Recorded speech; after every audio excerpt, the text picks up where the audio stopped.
Jeff, the host of the Gridiron.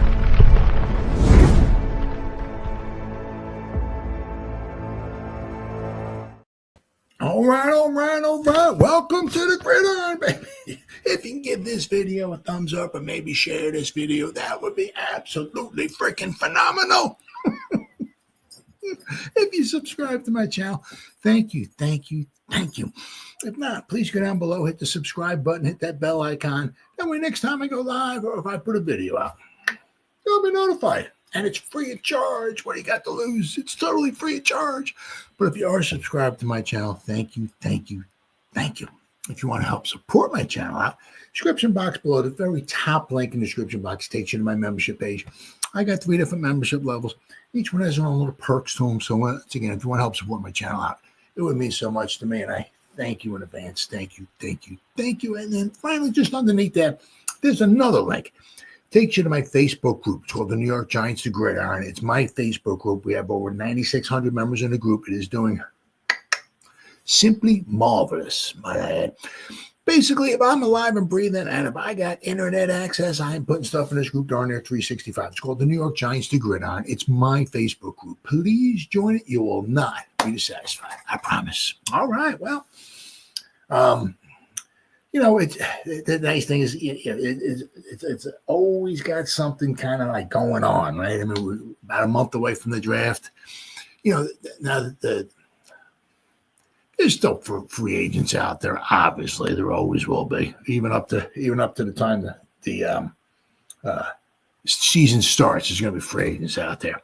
But I mean, the big, huge initial wave, kind of starting to subside and all that. There's still some guys out there. We're going to talk about one of them a little later of our program here. But now, of course, you got, the pro days, right? That's, I said, it's the NFL sets this stuff up really well. I mean, because there's always something going on. There is that, I think it's like a 5-week period. I mean, it's from June 10th to whatever it winds up being, July 21st or 20th or something like that, where there's it's like ghost town, right? Everybody's gone. Everybody's having their final vacations, hanging out with the family and stuff like that and everything for the long season ahead, right? Especially for the coaches. You got the 35-hour days, you got to really love this stuff. I mean, go to bed at midnight, get up at 3 o'clock in the morning so you can get in at 4 or 5 o'clock in the morning, just stay there for 18, 19, 25 hours. You got to really, really love what you're doing there, But one thing we were kind of, I saw today, one thing, I'm not sure, exactly if Coach Prime was talking about this, meaning the lesser of two evils, I guess, or whatever it might wind up being. So, kind of saying, I got a couple articles to read. It pretty much kind of both say they're pretty much like about the same thing, but is it the lesser of two evils? Meaning, like, he kind of hopes that he doesn't go to Shedeur doesn't go to Cleveland. Maybe I'm not exactly sure. Let's see. What is the let's see, the 2025 NFL draft order? Now, obviously, there's a good chance, right? The Ward's just here, possibility. Ward's going number 1, maybe to the Titans. We'll have to wait and see, right? But then you got the Patriots. Well, they don't need a quarterback, right? So you get the Jaguars. They don't need a quarterback. And you got the Raiders. Well, they do need a quarterback, though. So, chances are, if Shedeur were to get past the Giants, right? Hold on. Okay, good.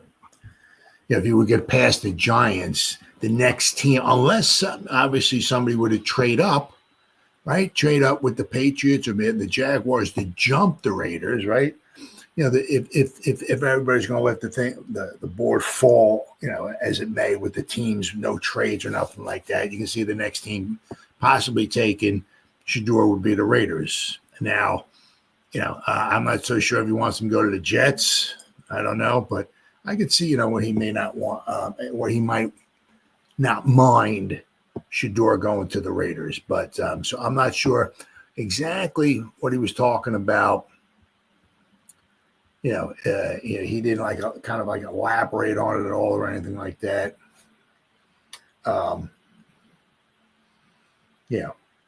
Meaning, let's hope it's New York. Let's not hope he doesn't go to Cleveland. So maybe that's what he meant. We don't know, but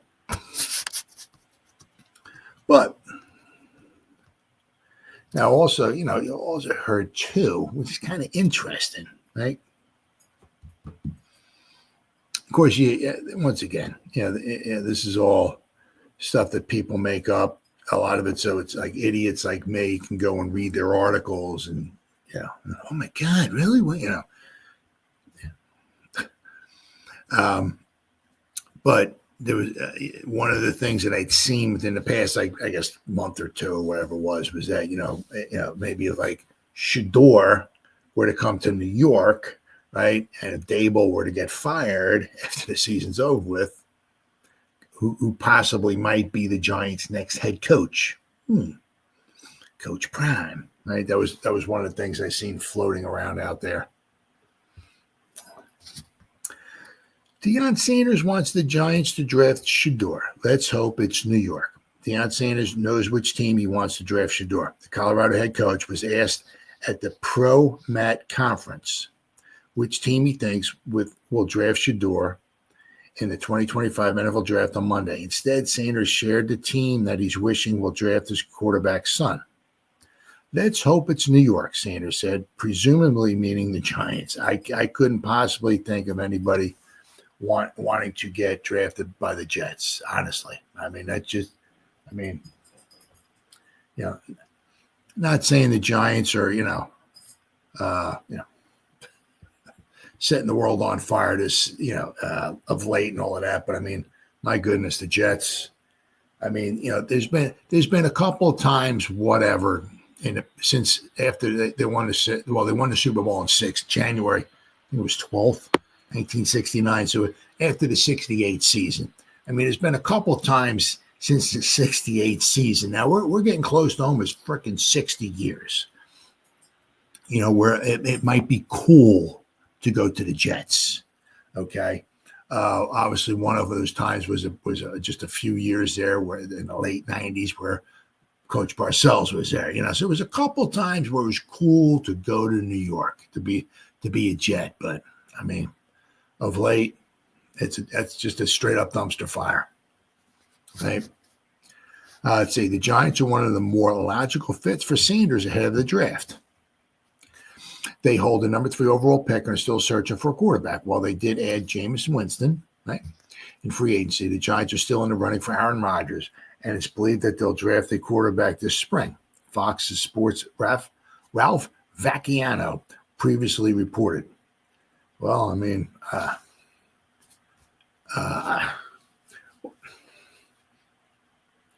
if they bring in Rodgers, if they got Jameis Winston, there's no way they can take. I'd be shocked they took Sanders. I could see like a Milroe, maybe in the second round, if he makes it that far. I couldn't possibly see them. How could you? Tommy Chicken Cutlet Parmesan aside, how can you bring in Winston, right? Who would then become like a third string quarterback, bring in Aaron Rodgers and then have, heir apparent on the sideline. So the first time Aaron Rodgers throws an incomplete pass, the crowd's like, we want Sanders, we want Sanders. I couldn't. So I could see if you were to bring Rodgers in, right? You'd have somebody underneath him, obviously, but on the sideline, not ready to rock and roll, the first time that, something goes wrong. So if they were to bring in Rodgers, I'd have a hard time seeing them drafting Sanders at 3. Sanders has been linked to the Giants for quite some time. Giants general manager Joe Schoen was notably present for multiple Colorado games this past season while the two sides met at the East-West Shrine Bowl in late January. Schoen later complimented Sanders, telling reporters in February that the quarterback is a great kid with a really good personality. It's a little bit cliche, but he checks all the boxes of a player with a dad that is a football coach and the passion that he approaches the game with. Schoen said, "It was good getting to meet him. He's had a really good career at Colorado and obviously looking forward to getting to knowing all those guys in the rest of the process." As the connection between the Giants and Sanders seems obvious, several mock drafts have the Giants selecting him with the 3rd overall pick. I mean, there's several mock drafts. There's 342 trillion mock drafts out there. And not only are there 342 trillion mock drafts, but each guy, Mel Kiper will have 15 different mock drafts. So-and-so will have another 15 mock. I don't really pay much attention to mock drafts. When I do pay attention to the mock drafts, okay, will be like a day or two before the draft, when all the pro days are out, right? When all the dust settles and people hear things and this, that, and all that, that's when I pay attention. That's when I might pay more attention to the Mel Kiper draft or Bucky Brooks's draft or this or that, whatever. You know what I mean? That's when I pay attention to maybe the mock draft. I don't pay attention to them because there's a mock draft for the 2026 draft. If you type in mock draft, then the Giants are taking like a punter in the first round. I mean, who gets really? Because they're not right. Who cares? I mean, so. The Sanders-Giants relationship is strong. The Giants flew out to Colorado several times dating back to the fall to scout Sanders and to get to know him at a deeper level. Not every draft prognosticator thinks that the Sanders will end up in the Big Apple, though. Fox Sports' Henry McKenna wondered how far Sanders might fall in the 2025 NFL draft, sharing a scenario where the Giants could pass on him.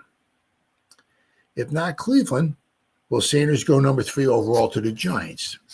They might match best, but there's the issue of timeline. With Sanders' development track potentially taking more time than Brian Daboll can afford before he gets fired. So New York might not work, McKenna wrote. Of course, Sanders could also be drafted before the Giants are on the clock. The Tennessee Titans and the Cleveland Browns, who hold the first 2 picks in the draft, respectively, are both in need of quarterbacks, too. The majority of mock drafts have the Titans selecting Cam Ward, number 1, while some have the Browns nabbing Sanders in that scenario at number 2.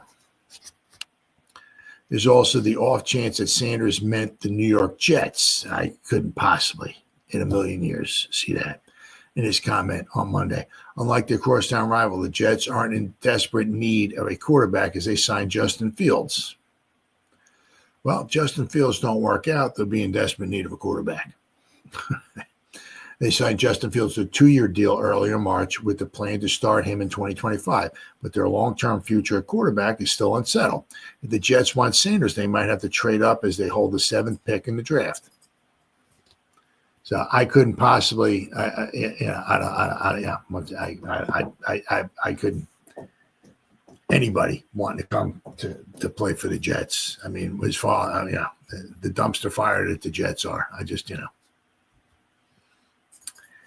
Another one article here. For months, it has seemed that the Giants and Colorado quarterback Shedeur Sanders were meant for each other. The son of Deion Sanders, no prospect can claim to be as experienced in the spotlight.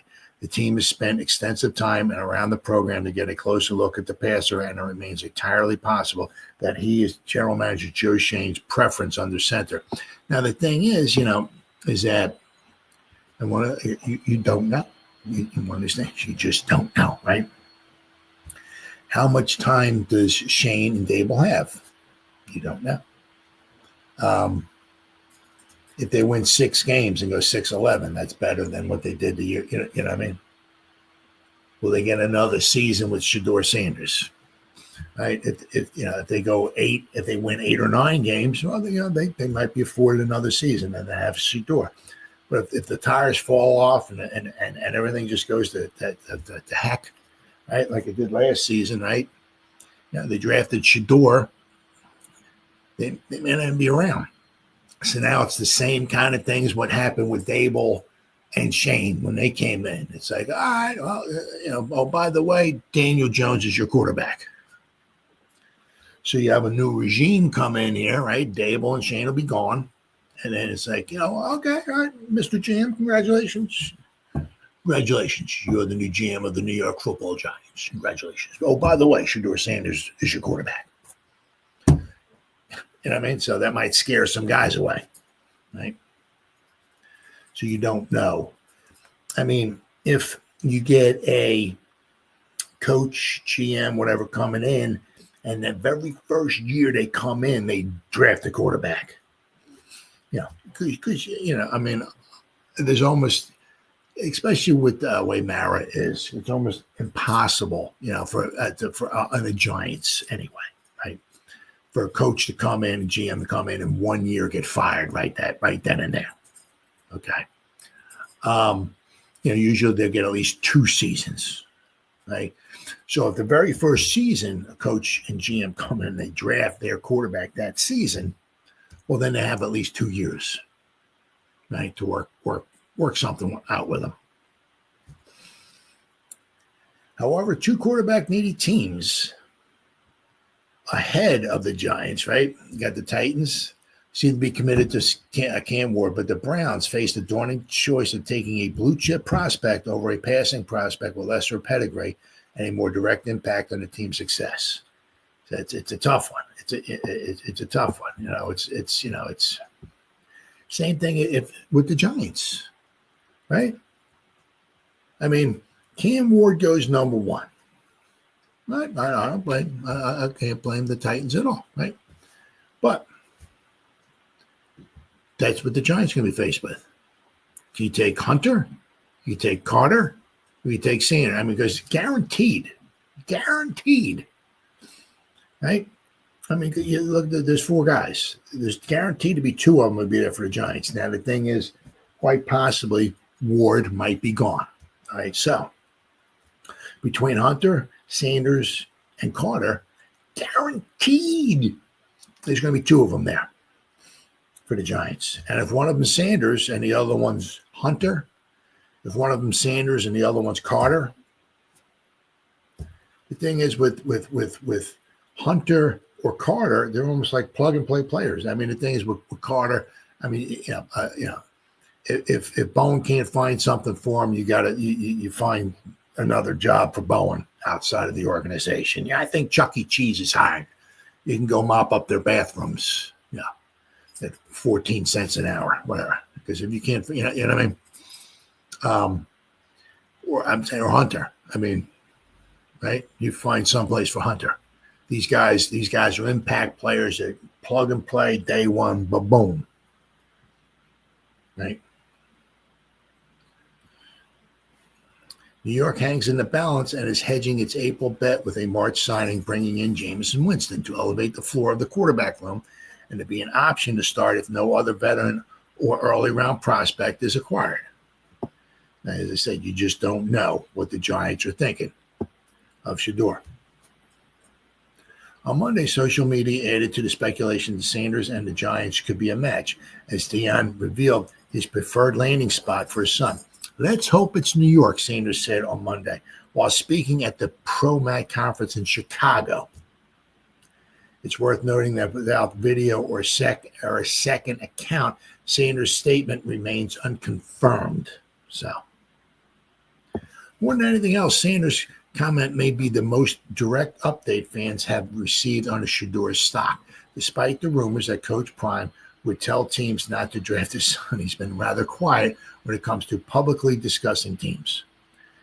If he's willing to slight the Titans and Browns, it might be because he knows it won't matter.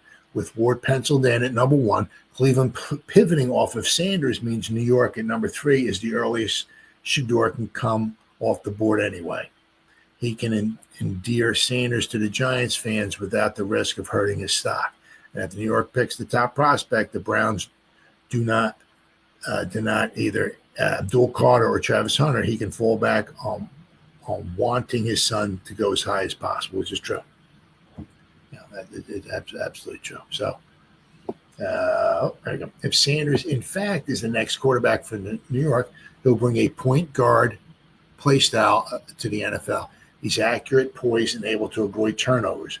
Question about his ability to mitigate pressure and truly elevate a mediocre supporting cast will persist until he proves otherwise. But the Giants seem well positioned to start him with reasonable success in year 1. So we're gonna have to wait and see. Now, there's a lot of good stuff being said about Sanders, but he did some remarkable things at Colorado. But one of the things was he had a top 2, top 3, top 4 guy to throw the ball to, right? But he's a pocket passer, right? I mean, he'll take off occasionally and get you the first down. He's not a Lamar Jackson, right? He's not a Josh Allen where he's going to run people over, right? But he's a pocket passer. The Giants are going to need to protect the guy, right?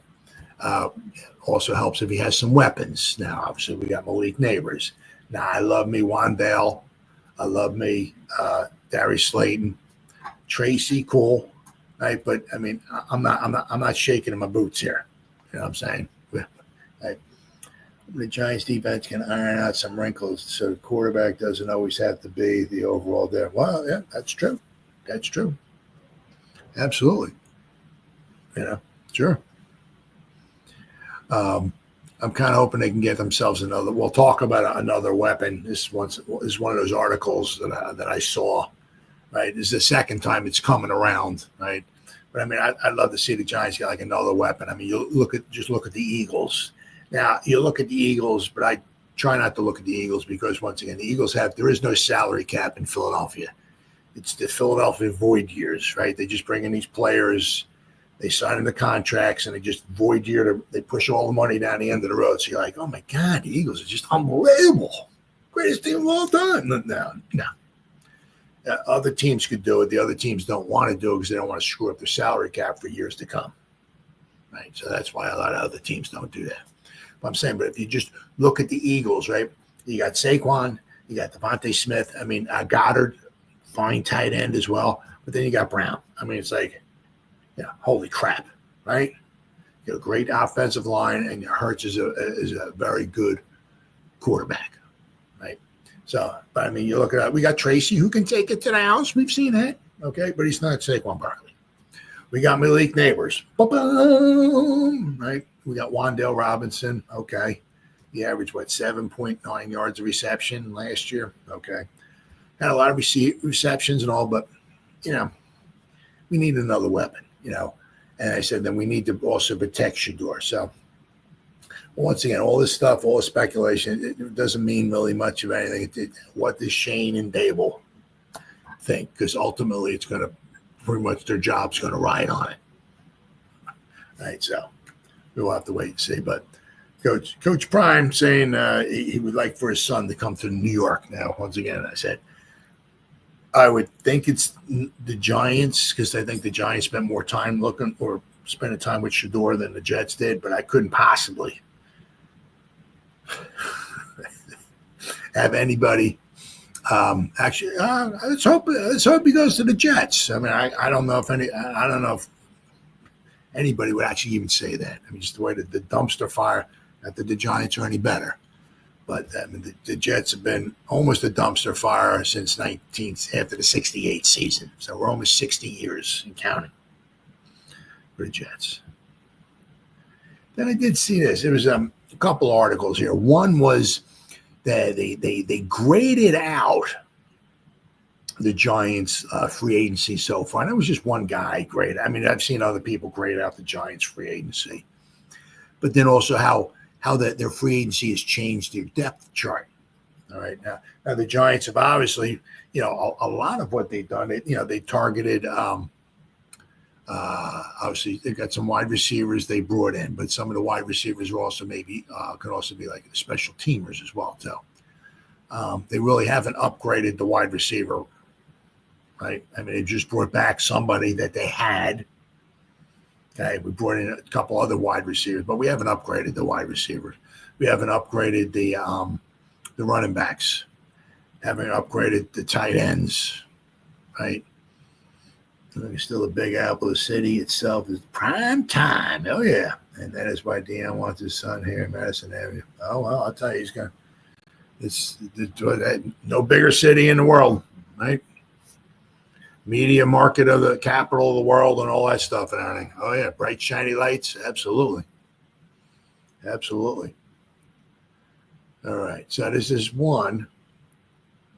Let's see. So NFC East, 2025 free agency grades, New York Giants edition. So obviously they go over to players gained. The Giants obviously brought in Debo, Paulson, Debo, and Javon Holland. So those are those. Well, I mean, you could throw Winston in there too if you want to, but I mean, those are the big names. I mean, obviously, Giants brought in Chauncey Golston, and then Hudson, swing tackle, Dimukeji, Chris Board, Robertson Harris, Ledbetter, Stone Forsythe, another, I think, swing tackles. We signed like 2 swing tackles. Jordan Humphrey, Zach Pascal, Flanagan Fowles. Players we brought back, right? Slayton, Van Roten, Tommy Chicken Cutler, Parmesan, Stinney, Manhurts, Smith, Morset. I like that one. The Hammer, Scottish Hammer, Gillen, and Kreider. We lost some guys, right? Pinnock, but we lost Pinnock, but we brought in Holland, right? We lost Ojolari, who gets injured all the time, but we brought in Golston. Now, I like Ojolari, okay? He may be not super duper against the run, but Ojolari, when healthy, in passing situations really, can make a difference. But we'll have to wait and see if he stays healthy when he's with the Eagles, because he couldn't stay healthy when he was with the Giants. We lost to Dory Jackson. Ain't worried about that. We picked up a Debo, right? And then Patrick Johnson, we lost Patrick Johnson. So no huge loss there. Now, there's one guy here, grades. I don't know. Who is this here? This is, I don't even know. By Jimmy Kempsky, whoever the heck that is. Oh, Philly Voice Staff. So guys from Philly. So he gives the Giants the grade is a C+ in free agency. So I'm sure this guy probably gave the Eagles an A+ for their free agency. But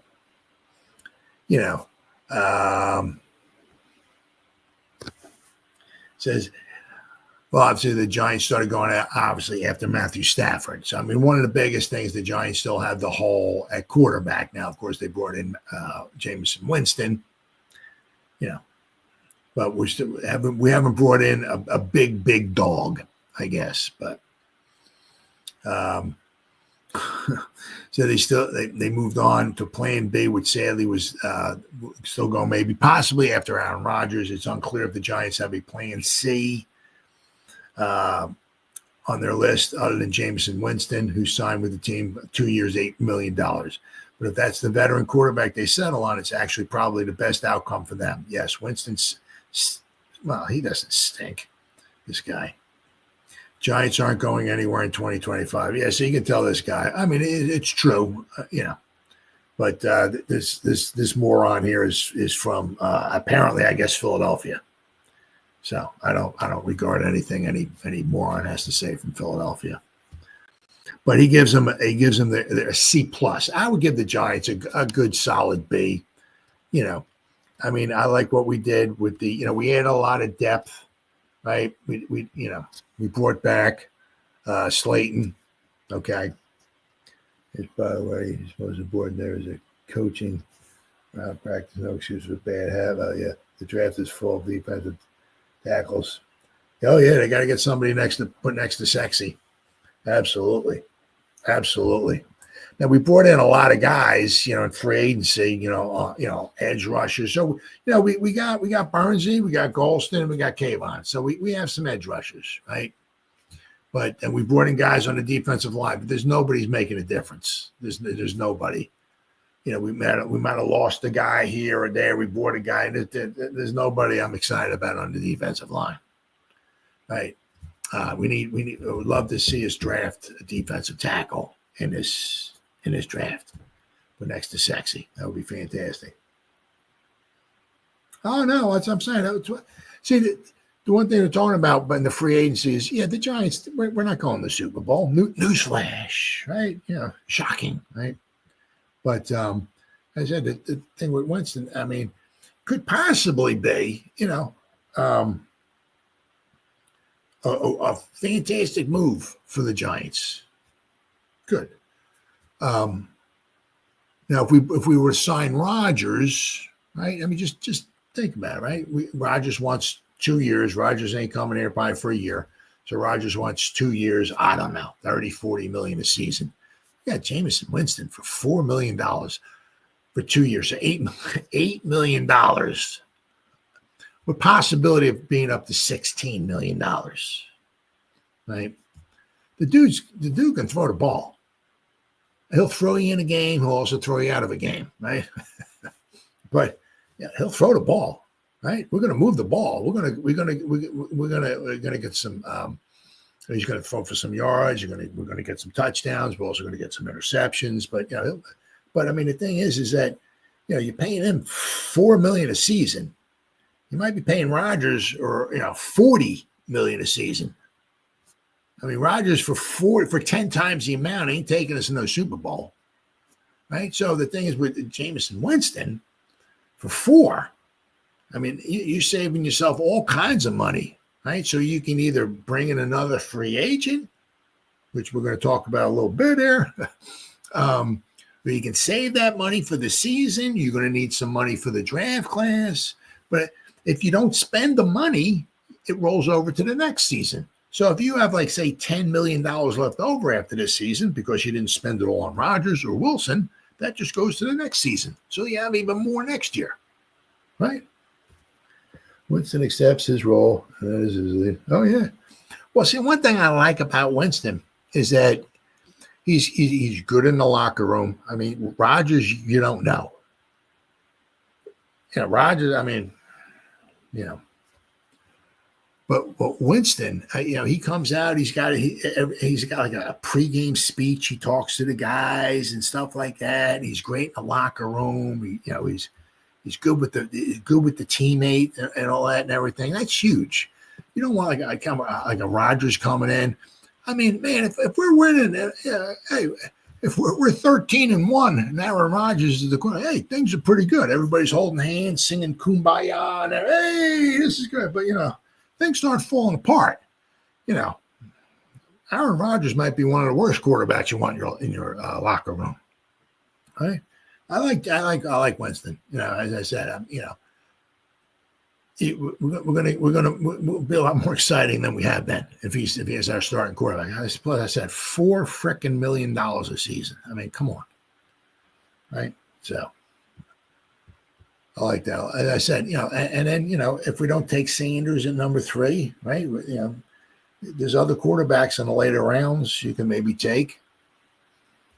We'll have to wait and see. But so the Giants, their depth chart, how free agency has changed the roster. So let's see. So obviously now quarterback, we got Winston and DeVito. Now they haven't really done anything at all at running back, right? They got Tracy, Singletary, Eric Gray, and Turbo Miller. Tight ends, we haven't done anything there really, right? We got Manhurts and Bellinger and Theo Johnson and Dulcich, right? I'd love to see us get another tight end somewhere along the line. Wide receivers. Okay, we haven't upgraded the wide receivers. We brought back Slayton, so we're basically status quo, kind of whatever. We haven't upgraded, right? We got Hyatt and Humphrey, Amir Smith, Marset, Pascal, right? Bryce Ford Wheaton. So I would love to see us get another great wide receiver, another threat. Then we got our tackles are Thomas, and Illuminor. Then we got Hudson, Forsythe, and Neal. Our guards are Runyon, Van Roten, Stinney, Joshua Zudo, and Jay Kubis. Centers is Michael Schmitz, Austin Schlotman. I've heard him called all three. Jimmy Morrissey. So we haven't done anything as far as the offensive line. We brought back pretty much, we added a couple of swing tackles. Okay. But a lot of the other guys is just, we brought back some guys. So we really haven't upgraded the, we actually have, the only thing we do, we actually have a swing tackle, okay, on the roster. Now, we're not talking like a Hall of Fame tackle here or anything like that, but we actually brought in a couple guys who have played swing tackle, right? Let's see here. I say the quarterback, we brought in Winston, so I like it. We're going to be interesting to see what the Giants do wind up doing, right? Do they draft somebody? Because the thing is, the thing is with the draft is that what is that going to afford Shane and Dable? Like if they draft like Sanders or somebody like that, or even if they go out and grab Milrow, say in the second round, right? Will that afford them another year, right? Kafka has more input. How comes it? Well, hey, let's be interesting to see if Kafka goes back to calling plays again, right? Maybe, because I wasn't exactly thrilled over the moon at Dable's, I mean, we got a lot of completions to Malik Neighbors and Wando Robinson, but we still average 15 points a game. Jim Plunkett, when he played in San Francisco after playing in New England, yep. Oh, wow, yeah, the 49ers stunk back then. I mean, they had, for a year, I remember they had Plunkett and they had O.J. Simpson. The last year or last 2 years, O.J. Simpson, the 49ers, 70, 71, and 72, they won that division, went to the playoffs. But after that, 73, so they from 73 to, 73 to 80, they were not very good. Then, of course, they drafted in 79. They drafted, Giants could have drafted him, but we drafted Phil Simms. But Montana came in, in 79, right? And then they had Walsh, and they had then they started taking off. But by that time, I think Plunkett went to the Raiders by that time already. But I mean, when Plunkett was with the 49ers, I mean, that was a horrible team. That was a bad team. And from 73 to like 80, that was a bad team.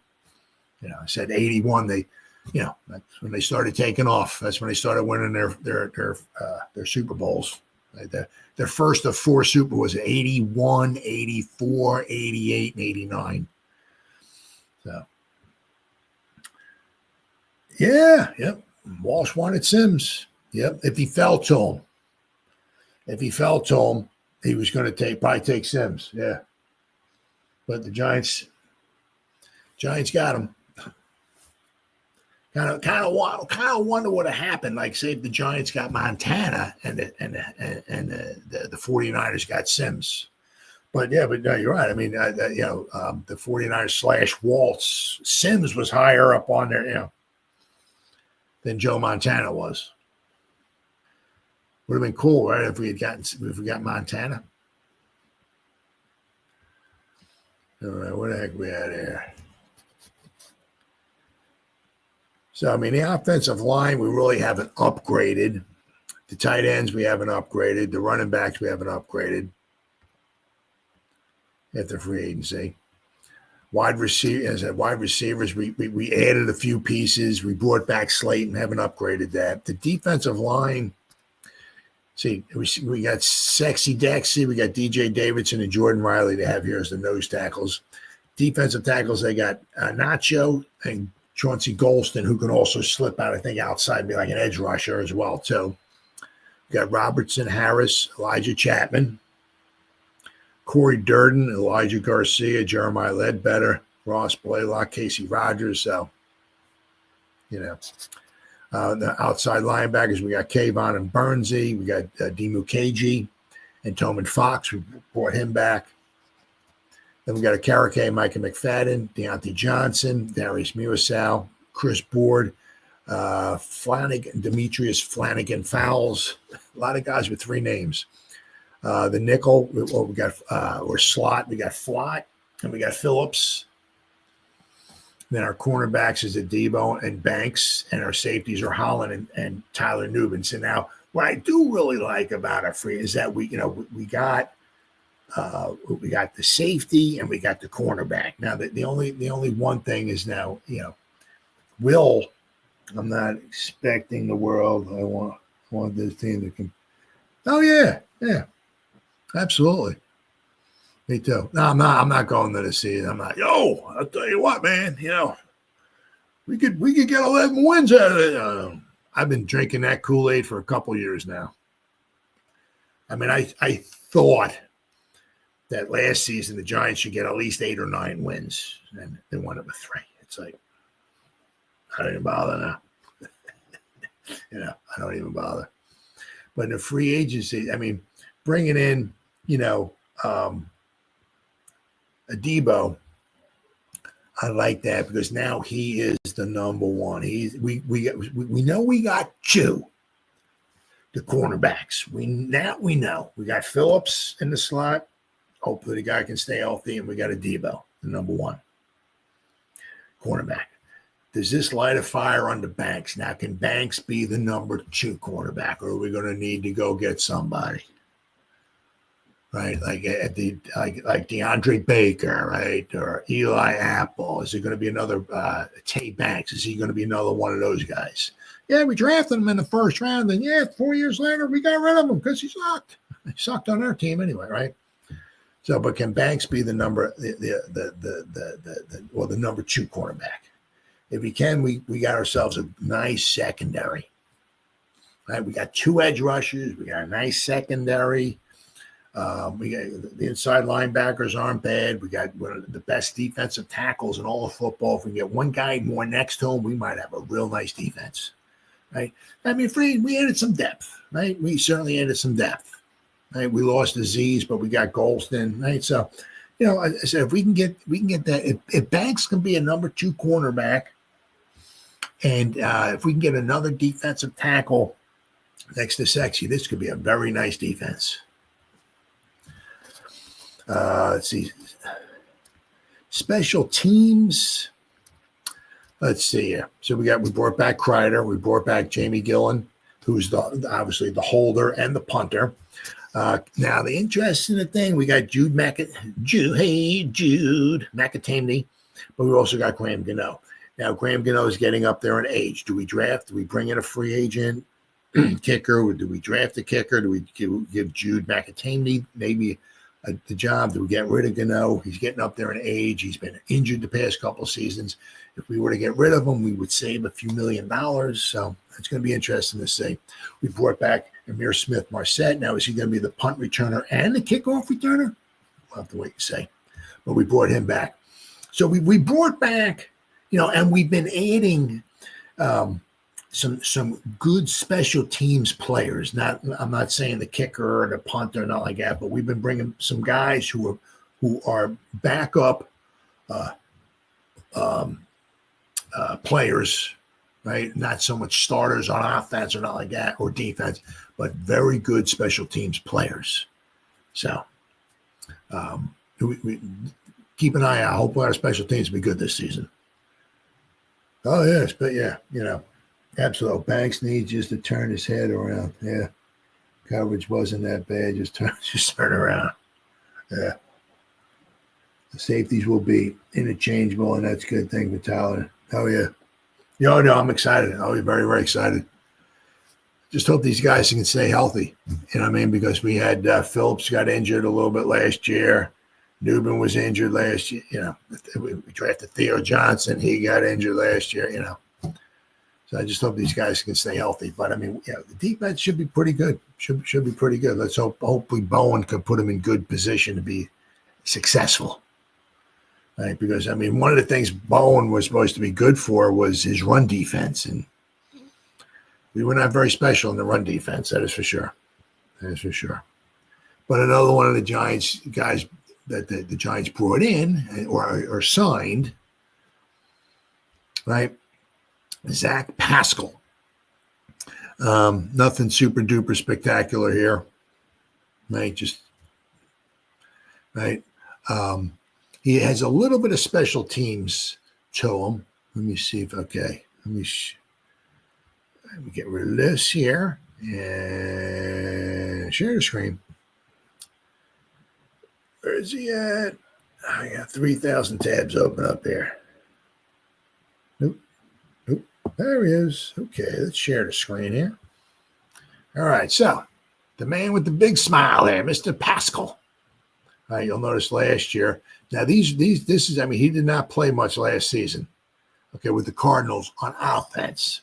You'll notice here he played a grand total of 69 snaps. Or is this a special team? No, this is it. That was 69 snaps. 44.3, right? His season grades here. Nothing super duper spectacular. He had a couple of seasons that were in the beginning with Indianapolis where he played a bunch, like 800 snaps here in 2019, almost 600 snaps in 2018, 2020, 900 snaps, 2021, almost 900 snaps. And his snaps have been going down. When he was in Philadelphia in 2022, he had 405. In the last 2 years in Arizona, he's hardly been used at all on the offensive side. Okay. But you'll notice, I mean, this is just nothing super duper spectacular. According to PFF, his grades. Okay. Let me see. I'm looking here right now, Pro Football Reference. Let's see.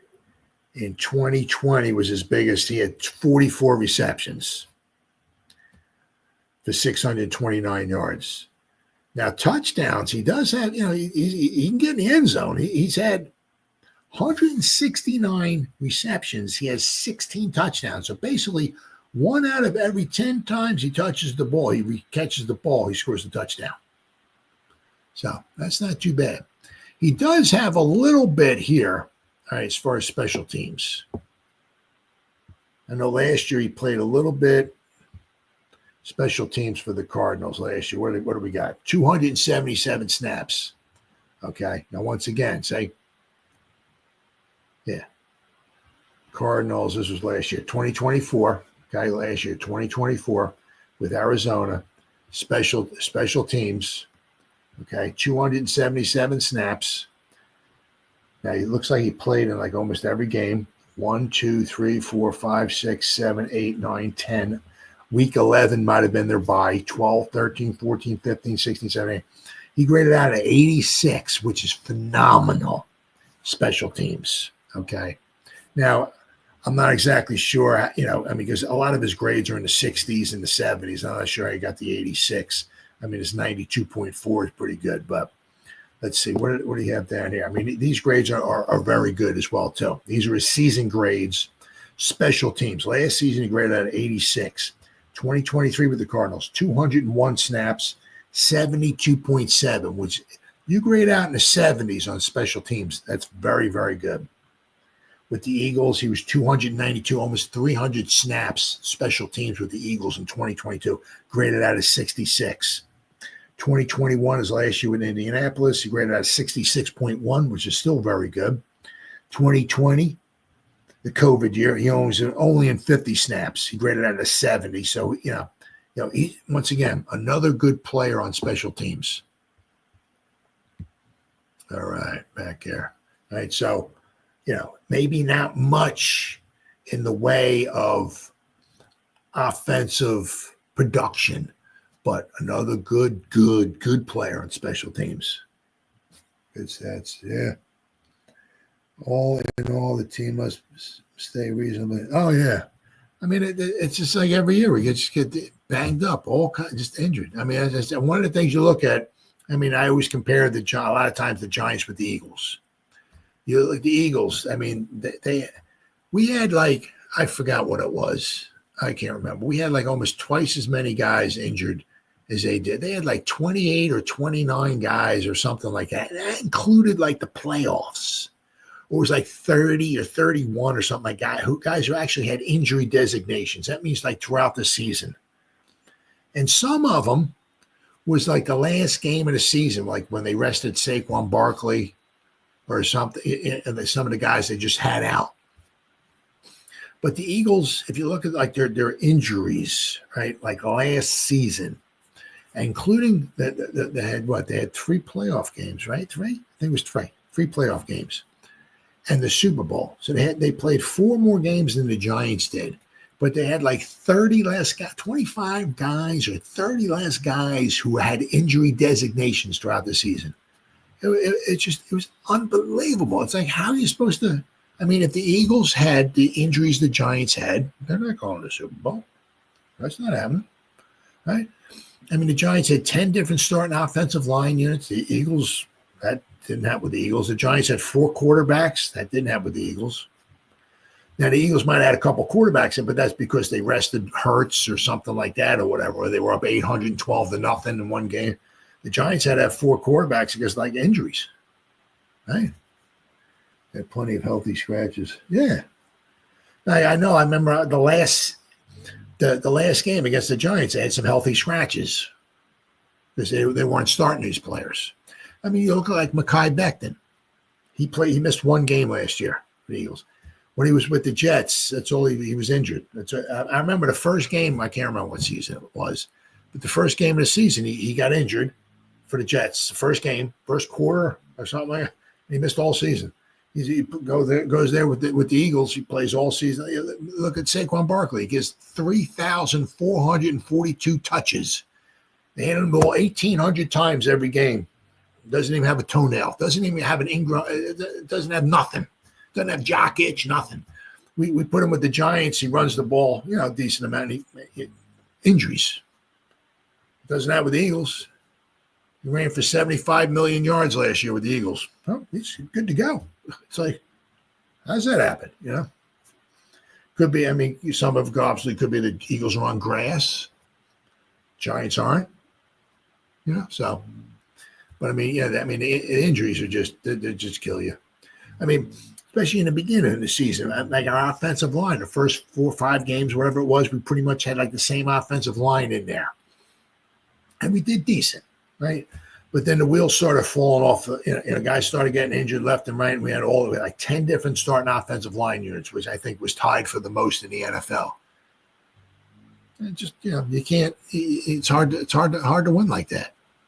It's not like, the guys we put in are horrible or whatever, but, you're putting guys in that aren't used to playing with one another. And they got to be like a unit. You got to know the strengths and weaknesses of each guy, right? So, I mean, it's nothing can short circuit your season faster than injuries. And unfortunately with the Giants, it's like every year, injuries. It's just too much. Oh, I know. Well, that's the thing. I could see them, right, giving up on Neal. Get out of here. We don't want you. And he'll go some. I mean, I could see the Eagles picking him up, putting him in a guard, and he being very good. I could see that. I could see that just like that. Absolutely. I mean, that would be such a slap in the face if the Giants gave up on him, pick number 7 in the draft, let him go, and somebody else brings him in. Right? I could see that. I'd hate to see him give up on him. I mean, according to PFF, he was our best run blocker last year. He graded out at like an 80, I think it was. Still had problems pass blocking because he's got problems with guys, the edge rushers and all of that seems to have problems with, they can either bend around him with the speed of them or whatever, he has a hard time with them. But put the dude in the phone booth where he's 6'7", I think it is, something. He's like 340, 350. Put him in a phone booth where he's man on man, a defensive tackle and him. Boom, mano a mano, right? Of course, the other defenses would try to do stunts and twists and all that stuff to try to confuse him. But, if he's going up against a defensive tackle most of the time, right?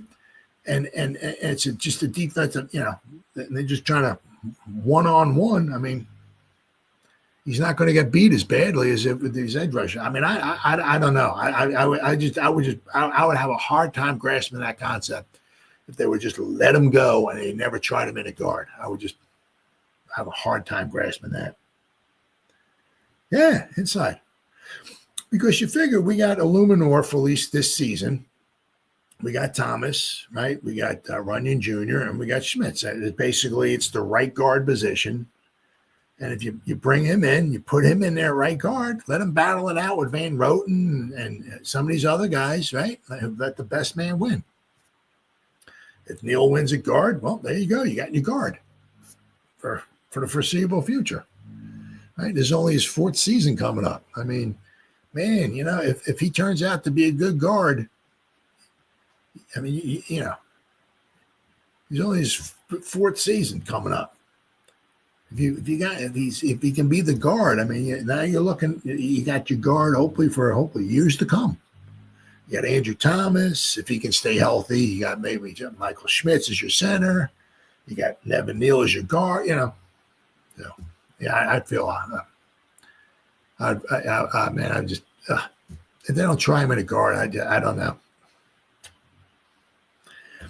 See, that's what I think the Washington did that with Eric Flowers, right? We let him go. He was a tackle. I heard stories he didn't want to play guard. He wasn't going to play. I heard stories like I have no idea, but all I know is we really didn't try him in a guard. Well, toward the end of his career, he was playing guard for the Redskins. I think it was the Redskins. It could have been Washington football team, whatever it was, but they had him in a guard, and he did pretty good. So, I don't know. Just don't know. But what do we got here? Bam, Pascal. Zach Pascal.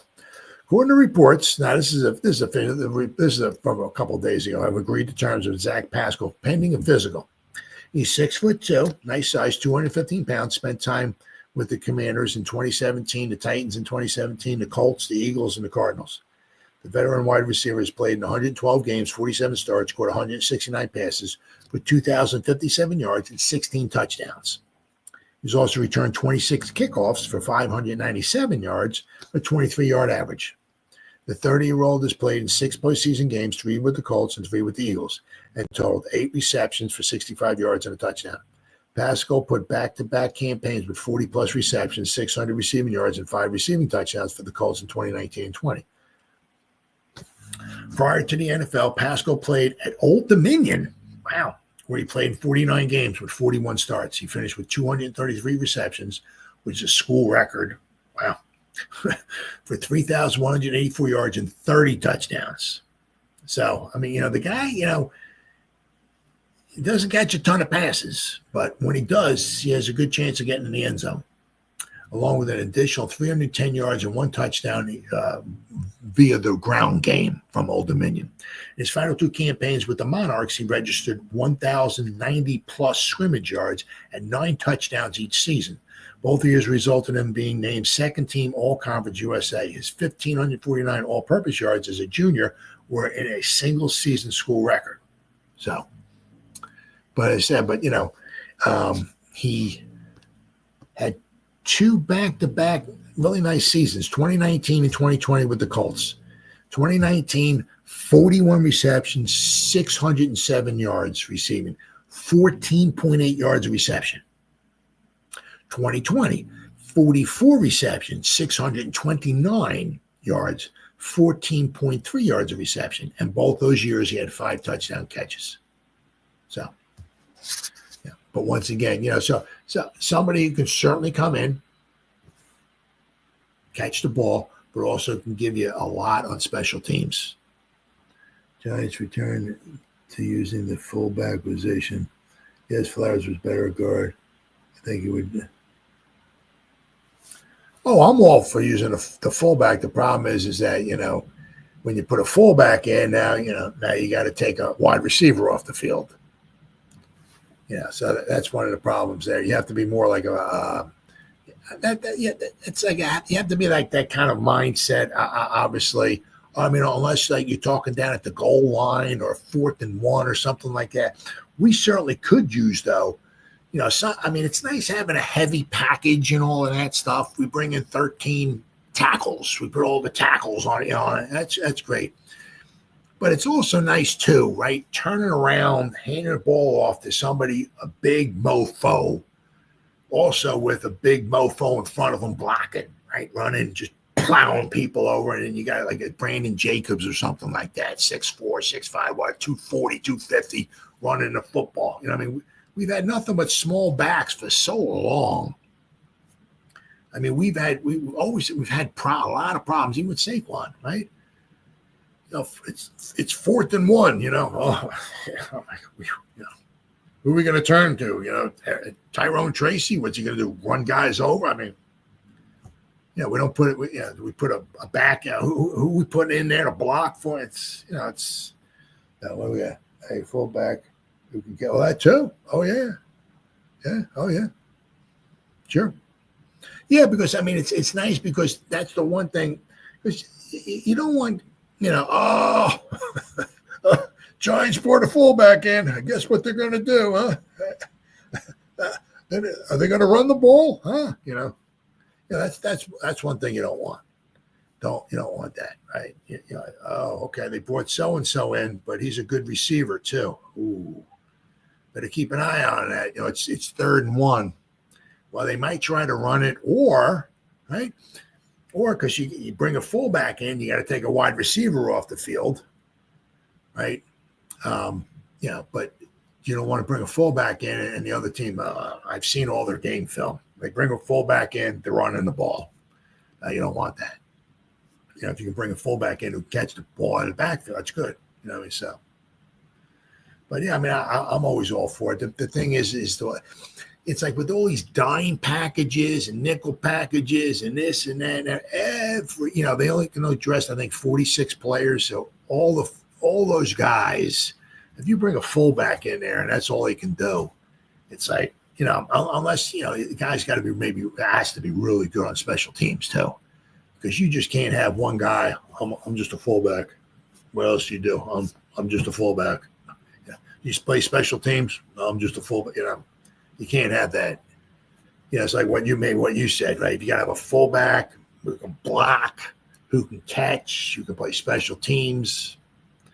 Unfortunately, I guess there's a couple good fullbacks out there in the league, sure, but it's not that.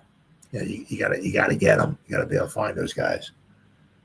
Oh yeah, yep, fullback. Yep.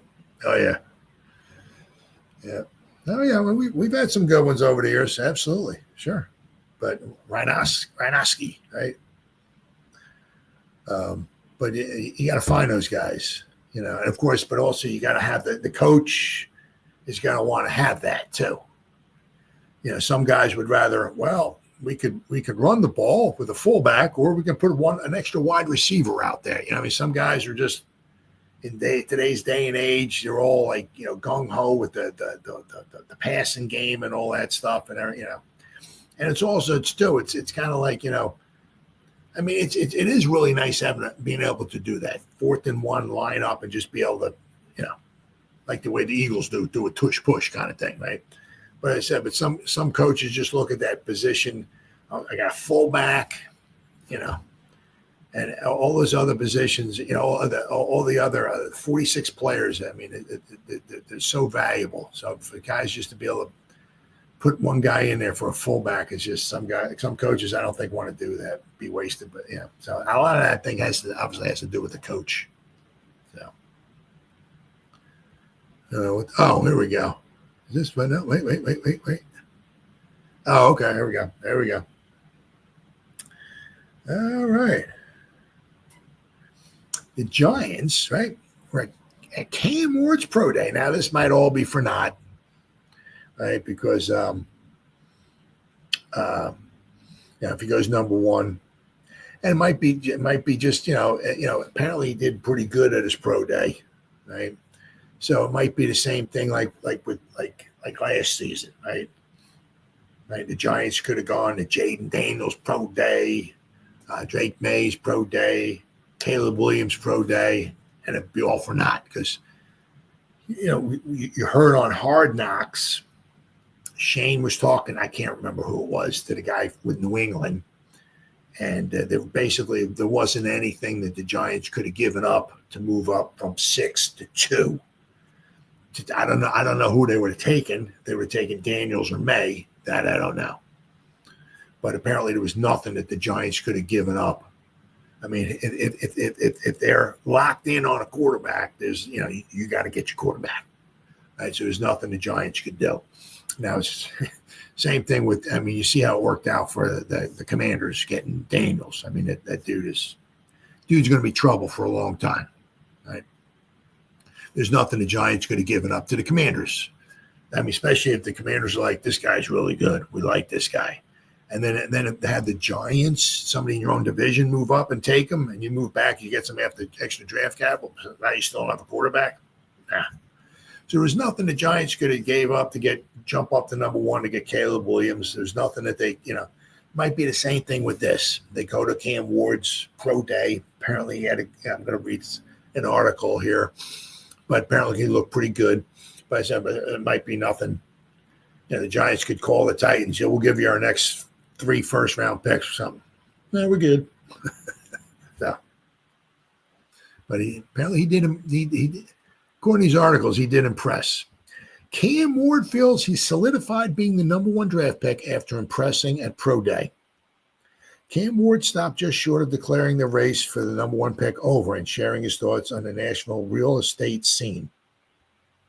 His pro day on the Nashville, Tennessee. There you go. My bad. His pro day on the University of Miami campus Monday felt like the last public step toward landing with the Tennessee Titans, who hold the top selection in next month's NFL draft and has brought the biggest contingent to a highly anticipated event that all 32 teams attend. After Ward's throwing session ended, he shared a moment of celebration with the 5 Miami teammates who caught his passes in front of nearly 100 NFL personnel. Phew. Then next on the field to meet Ward were the Titans general manager Mike Borgonzi, president of football operations Chad Brinker, and assistant general manager Dave Ziegler. After one especially impressive throw during the workout, Ward pointed to Brinker and Borgonzi, who watched closely first from behind Ward, then later from the sideline for the red zone portion. Ward told reporters he felt like he'd left no doubt about how the Titans should view him and where they should select him when the draft begins on April 24th. And though Ward said his pointing toward the crew in Tennessee blue was his way of saying that should solidify his standing as a number 1 pick, he also said he believes he's the best player in this draft because of what he did over the college career, not in a 35-minute workout. As for the post-workout chat with the Titans brass and separate embrace with Coach Brian Callahan, Ward said he's open to more conversations and long-standing ones if the Titans draft him and make him the centerpiece of their ongoing rebuild. He said, I'll just continue to talk with them, let them get to know me, and I get to know them, Ward said. But at the end of the day, it's just about playing football. I think Coach Callahan is one of the best head coaches out there. And the things he did with Joe Burrow in Cincinnati when Joe first got to the league helped Joe be really successful. And I just think the playbooks match up with what we did in Miami, not only for the Titans, but also with Cleveland and the New York Giants. All 3 of those teams like to do the same things we did in Miami. So I think it would be plug and play. The Browns hold the number 2 pick, were represented at Miami's Pro Day. New York General Manager Joe Schoen took the opportunity to speak with Ward for a couple of minutes during the earlier parts of the workout. Then Schoen watched the throwing session from the corner of one of the end zones. The Giants hold the 3rd selection. But the Titans picked first, and they were first on Ward's agenda as the team's traveling party took him to dinner Sunday night. Titans group at the Pro Day included Brinker, Borgonzi, and Callahan, offensive coordinator Nick Holes, quarterbacks coach, a bunch of other guys. The Titans also sent their in-house television and internet broadcast crew to record the pro day and Ward's post-workout interactions and interviews. Wow. I just think it's important for me not to forget where I came from, said Ward, who played 2 seasons at FCS Incarnate Word. Wow, Word, I'm sorry, and 2 at Washington State before transferring to Miami. There was one point where I didn't have one camera looking at me, and now the whole world is looking at me. I carry myself in a certain type of way. All I want to do is play football, take care of my teammates, and be a good person in the locker room as well.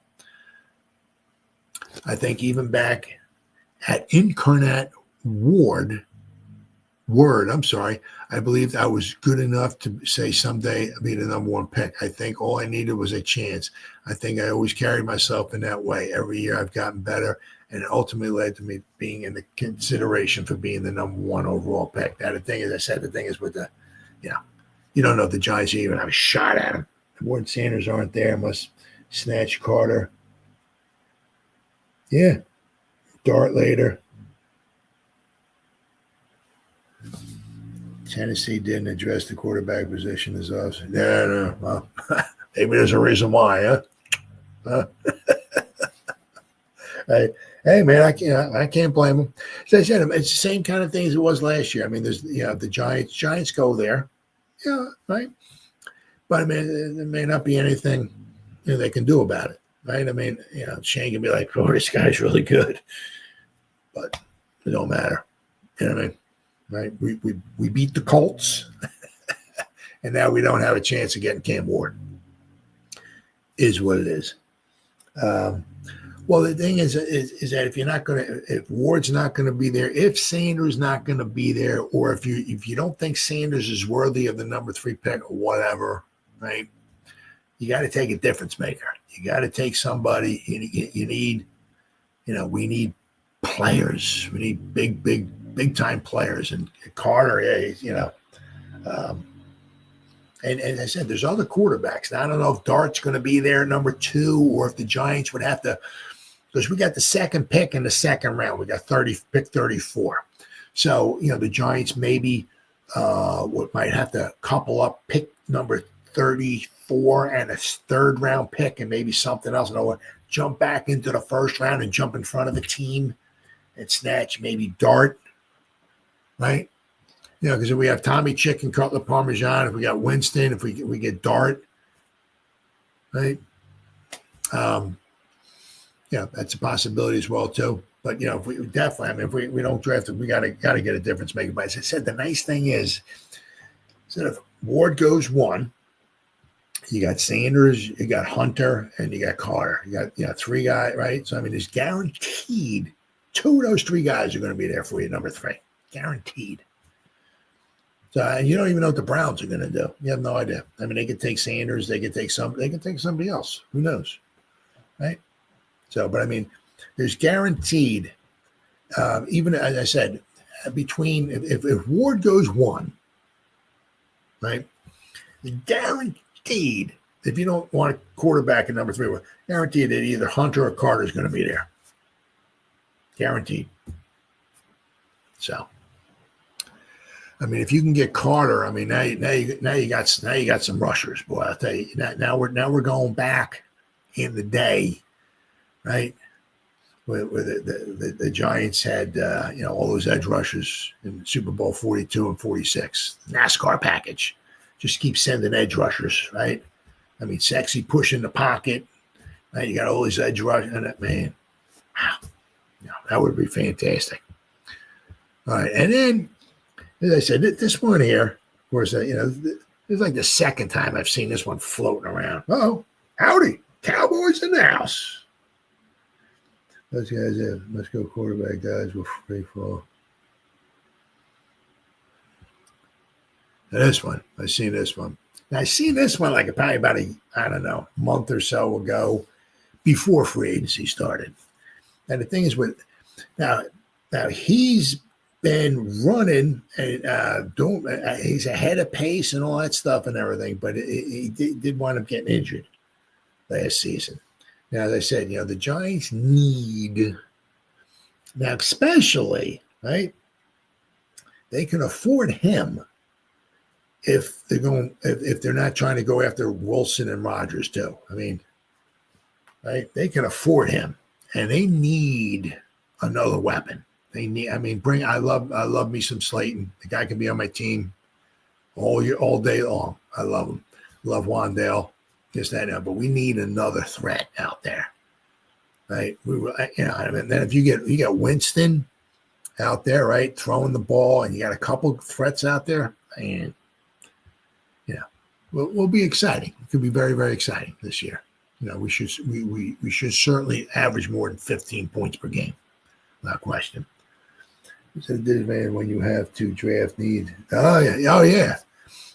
Well, see, that's the thing. Is that because sometimes you look at the Eagles, right? They don't have really many needs, right? So they can just take the best player, right, and just grab them and just throw them on the team.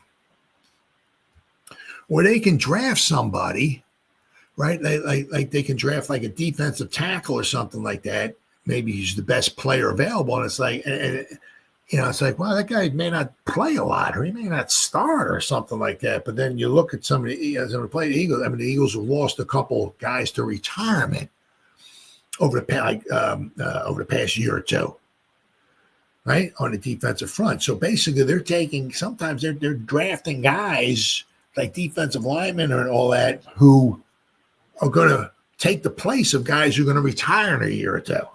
So I mean, but they can afford to do that. I mean, the Giants are taking guys. Well, we need a wide receiver. We need a deep. The Eagles don't need really much of anything. So they can go out and just take the best player.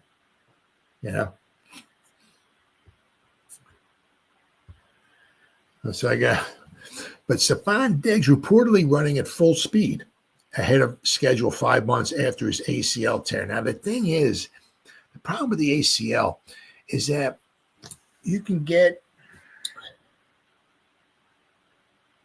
I mean, the way modern medicine is and the way these guys focus on, like with Daniel Jones, right? I mean, he was like ahead of the schedule and blah, blah, blah, all this stuff. It's amazing. You could tear your ACL, you got to get carted off the field, and like 6 months, 7 months later, you're running almost like full speed.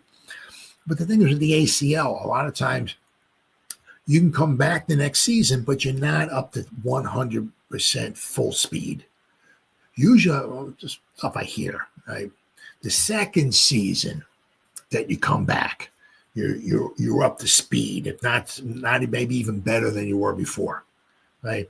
But it's that first year back, you might be running full speed, but you may not be as good as you possibly could be. So there's so that's something you have to consider here.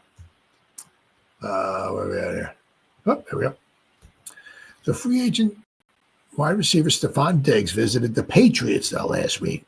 And although he left without a contract, he's also reportedly left a favorable impression about how he's coming along with his recovery from a torn ACL. Diggs is running full speed, getting more comfortable cutting and changing directions, and ahead of schedule and rehabbing from surgery. It was just under 5 months ago that Diggs tore his ACL while playing for the Texans in a Week 8 game against the Colts. Up to that point in the 2024 season, Colts had 47 catches, 496 yards, and 3 touchdowns through half the season. So he was on pace for 100 receptions. The question is whether NFL teams believe that Diggs, who will turn 32 years old during the 2025 season, can come all the way back from his torn ACL and play at a high level he achieved previously in his NFL career, when he was a 1,000-yard receiver for 6 straight seasons, 2 with the Vikings and 4 with the Bills. That Diggs remains unsigned suggests that there are still questions about his ability to play the way he played in his prime. Then I got this one. Stephon Diggs linked to the Giants as Malik Neighbors, a wide receiver partner. Right? Well, I mean, because let's not forget, right? There was, right? Diggs was in Buffalo, right? So was Shane and Dable, right? So there's familiarity there, right? Or Aaron Diggs, yeah. Parcells drafted Banks because he knew Banks was the best player. Oh yeah, absolutely. Yeah, I mean, we had. Well, one of the things we had when we drafted Banks was that we had Van Pelt. We had Brad Van Pelt, number 10, and they got rid of him because he was an outside. He had Brian Kelly, but you had Brad Van Pelt was an outside linebacker. You had Lawrence Taylor as an outside linebacker. So they got rid of Brad Van Pelt. They brought Carson. They brought Banks in. They drafted him, and Brad Van Pelt. They wound up letting him go. So I mean, Brad Van Pelt. I think we drafted him in '73.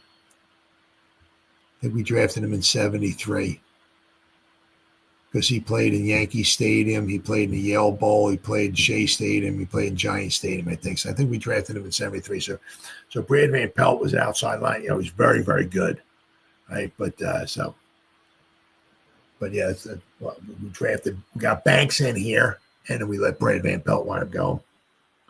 Carson's and Banks. Oh yeah, I mean we had Banks, we had Carson. Right, and Lawrence Taylor. I mean, whew, man, and Bell could have played safety. Oh yeah, he was a phenomenal athlete in Michigan State. He was really, really good. You know, Taylor had a lot of nice things to say about him and all. He was a really, really good player. Really, really good. Unbelievable, very good athlete. Very, very good athlete. Yeah. Because I wanted to, I would love because he wore number 10. You know, I mean, it's your linebacker number 10, and it was like, you know, just kind of weird seeing that. But you know, he was very, very good. I mean, because we had the crunch bunch. We had Brian Kelly in the middle with Harry Carson. We had Brad Van Pelt on the one side, and we had Lawrence Taylor on the other side. So for like 4 years, when 81, 82, and 83, 3 years we had the crunch bunch. It was 84. I think Kelly was gone. I think Van Pelt was gone. He went to play with the Raiders, I think it was, for his final couple seasons, I think it was. But yeah, from 81, 82, and 83, we had the crunch bunch there. Good set of linebackers. But I said, but when we got Van Pelt left, we had Banks in there. Banks was great. Absolutely loved him. But Diggs, I mean, you know, 2018, he had 102 catches. Then in 2019, he went down to 63 catches. Now, I'm not sure if that was when he started complaining or whatever. He was wanting to get out of Minnesota. I don't know. But then he went to Buffalo in 2020. 2020, 2021, he was there with Shane and Dable. Right? He had 127 catches his first season there, 1,535 yards, you know. But his 4 years in Buffalo, he had 127 catches, 103 catches, 108 catches, 107 catches. I mean, just great. You know, the thing is, what that article was talking about is quite possibly since, he's still unsigned, might be some, you know, people might have some reservations as far as trying to, maybe signing him right off the bat. Maybe they don't think he can come back, or as of right now, he might not be back at full speed. The Giants still don't know what they'll do at quarterback. They still don't know what they do with the number 3 overall pick.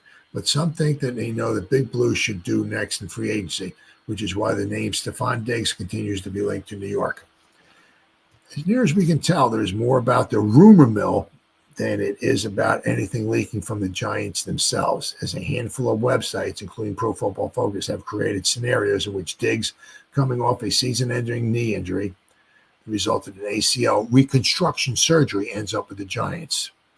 When healthy, physically and mentally, Diggs has been one of the most premier receivers in the league. Is he an answer to a Coach Brian Dable-led offense that right now has newly signed quarterback Jameis Winston in charge, with Malik Neighbors ready to morph into a superstar, and with that number 3 pick maybe being used on anything from another quarterback to an all-purpose weapon like Travis Henry. Prior to his injury last season, a member of the Texans, Diggs posted 6 consecutive 1,000-yard seasons including an NFL leading 1,535 yards in 2020. Diggs, who served as quarterback Josh Allen's main weapon in Buffalo for 4 seasons, has also logged double-digit touchdowns in 2 consecutive seasons. Diggs, if healthy, would be a stellar pairing alongside Neighbors. And if Colorado product Hunter, who is slated to play both receiver and cornerback in the NFL, lands there, the offensive firepower might be enormous. I mean, could you imagine? We brought Diggs in? Could you imagine that? I mean, wow. Could you imagine, how about going 5 wide, right? You got Diggs, you got Neighbors, you got Hunter, you got Wando Robinson, you got Slayton. Woo! Wow, that would be nice. Diggs is 31, has come with baggage, though, but he also has 10 years of NFL experience, has over 10,000 receiving yards and 70 touchdowns. Maybe this is an idea that happens later after the dust settles. As we write this, Diggs has taken only 1 visit in free agency. That was to New England. But it is a tantalizing idea for a Giants team that's trying to climb out of the NFC East basement now. I mean, there is familiarity there. I got his card. Oh, yeah. D.D. Lewis and Lee. Oh, yeah, there you go. Yeah. D.D. Lewis and Leroy Jordan. Good old linebackers. Yep. Cook at 32. Didn't Sims replace who? Joe Pisarcik.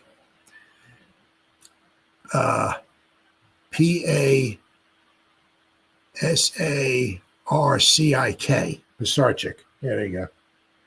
No, C-I-K. It's not. There's no H in there. It's not Pisarcik. Pisarcik.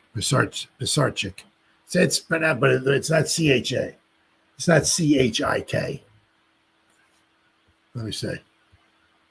Yeah, I don't think there's an H in there. Let's say Joe Pisar. R. P-I-S-A-R-C-I-K. Pisarcik. P-I-S-A-R-C-I-K. Yeah. Yeah, Pisarcik was kind of, kind of. I mean, I think Pisarcik and Sims were on the team for like a year or so, but then also Scott Bruner was there. Scott Bruner was the quarterback for the Giants for a couple of years, too. The one problem, because the problem with Sims was if Sims was the starter or if Sims was healthy, he might quite have possibly been the starter maybe all the time. But Sims, if you look at him in the beginning of his, here you go. We ain't doing nothing. Let's check it out. Excuse me, Bill Sims. I mean, he got injured a lot early on. Let's see how many games his rookie season. I mean, first few seasons. Let's see. In 79, he started 11 games. 1980, 13 games. So he missed 3 games in 80. 1981, he played in 10, so he missed 6 games. Rookie season, he played in 12 games, so he missed 4. Or didn't. That was his rookie season. I'm not sure if they held him out or what it was, but 82, he had a knee injury. He missed the whole season. 83, he played in 2 games. He didn't start any. So early on, he missed, especially 82 and 83, he played in 2 games. He missed a ton of time. So we had Scott Bruner there. Scott Bruner was he was from Delaware, I believe it was. I think it was. He was our quarterback. When the Giants went to the playoffs in 1981 for the first time since 1963, Scott Bruner was our quarterback. I think that's because Phil Simms was injured. Scott Bruner, if you ever look on YouTube or whatever, 1981, the divisional round game, we beat the Eagles 27-21. Scott Bruner was our quarterback. The following week, when we lost to the 49ers 38-24 in San Francisco, that wasn't the division. The first game, I think, was might have been a wild card game. The Giants beat the Eagles 27-21. The next week was the divisional round. We lost 38-24 to the 49ers. Bruner was our quarterback. I think I said, I think that's because Phil Simms was injured. Rutledge was good enough to start. Yeah, remember, Purple People Eaters. Yeah, they were. Larson, Eller, Marshall, and Page. And after Larson retired, you had Doug Sutherland in there. That was the Purple People Eaters. They were good. They had one of the years that it was in the 60s. They had three guys. Now, of course, the sacks weren't official. But I believe one of the years, I think it was in the late 60s, I think Marshall, Jim Marshall, Alan Page, and Carl Eller all had 15 sacks, at least 15 sacks. I mean, that's just crazy. And of course, they didn't rotate guys in for the most part, not the way it is nowadays. You know what I mean? I mean, the guys just stayed in there. It was great. For Alabama and Parcells, yep, yeah. I mean, so that worked out good for us. I mean, Perkins was a good coach, but he wasn't Parcells, So actually, Parcells was our coach in '83. We were 3-12-1. And he almost didn't make it to 84. He's lucky he got. So we went from 3-12-1. I think we were 9-7 in 84. And we went to the playoffs. We beat the Rams. And then, of course, we lost once again to the 49ers 21-10 in the playoffs. But, each year we got a little bit better. And, of course, it culminated in 86 where we were 14-2 and won the Super Bowl. But Perkins, yeah. But just before I go here, I mean, so the one thing is with Diggs, I mean, if you look, let me show this here real fast there. Let me share my screen here with Diggs. Now, if you look, once again, this is just all PFF stuff. That's all I'm going by. I mean, you look at, I mean, he gets nothing but love. Let me tell you what. From PFF. I mean, if you look at his season grades here from PFF, last season when he got in, it was 79, then a 79.1, an 89, an 81, a 90.2. That was the first year. That's when he had the 1,500 yards receiving, but a 78, an 81, an 82, a 79. So, I mean, is his injury, is that going to really hinder him a lot, especially this season, coming back off of a torn ACL? Who knows? I mean, obviously people go out and see him maybe run around and catch passes and all and everything. So they have a better idea than what I would have or anybody else has. But, he's had nothing but good grades. He's had nothing but from PFF. He's had nothing but good stats. Now, once again, coming off a torn ACL, that first season back, he might be a little off. Might be the second season he comes back. He might be really good. But the thing is, the end of November he'll turn 32. Now that doesn't mean he's I mean, last year he was on pace for 100 receptions, right? So.